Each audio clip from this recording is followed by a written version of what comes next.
যে জামাত ইসলামের সঙ্গে সারা পৃথিবী যদি যোগ দেয় আমরা যোগ দিব না, আবার দেখি উনি জামাত ইসলামের সঙ্গে বসে আছে। তা কেমনি আমরা কারি বিশ্বাস করি? আমাদেরকে তো বিভ্রান্তির মধ্যে ফেলে দেয়। 5ই আগস্টের আগে একরকম ছিল, এখন লক্ষ্য করে দেখেন আর একরকম ঘোরা শুরু হয়ে গেল। আমরা যারা বিএনপি করি আমাদের তো জান্নাতে যাওয়ার কোনো রাস্তাই নেই।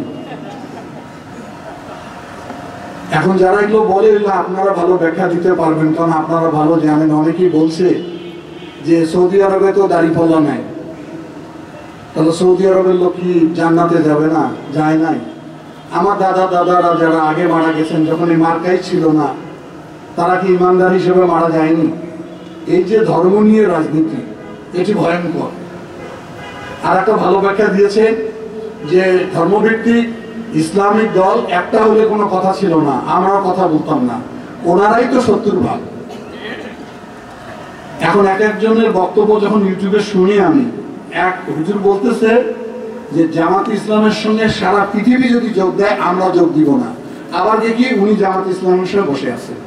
তা কেমনি আমরা কারি বিশ্বাস করি? আমাদেরকে তো বিভ্রান্তির মধ্যে ফেলে দেয়, আমরা সব বুঝতে পারি না। সকালে একরকম বলতেছে যে ফেসিবাদ সরকারের প্রধানমন্ত্রী কপালে নাকি নামাজ পড়তে পড়তে দাগ হয়েছে, হুজুর সাহেব নাকি দেখছে। বলেন তো, উনি নাকি আবার উত্তর দিচ্ছেন প্রধানমন্ত্রী যে আমি তাহাজ্জুদ নামাজ পড়ি, আমি নামাজ না পড়লে আমার দাদি আমাকে ভাত দিত না। তারাই এখন বলতেছে যে ওই ফেসিবাদ সরকার সবচেয়ে জঘন্যতম ছিল। পলিটিক্যাল ব্যাপার তো সবসময় বলি আমরা। এখন নতুন আবিষ্কার করছে পিআর। পিআরটা কি অনেকেই বুঝতে চান না। পিআর হলো আপনি ভোট দেবেন মার্কায়, ব্যক্তিকে দিতে পারবেন না।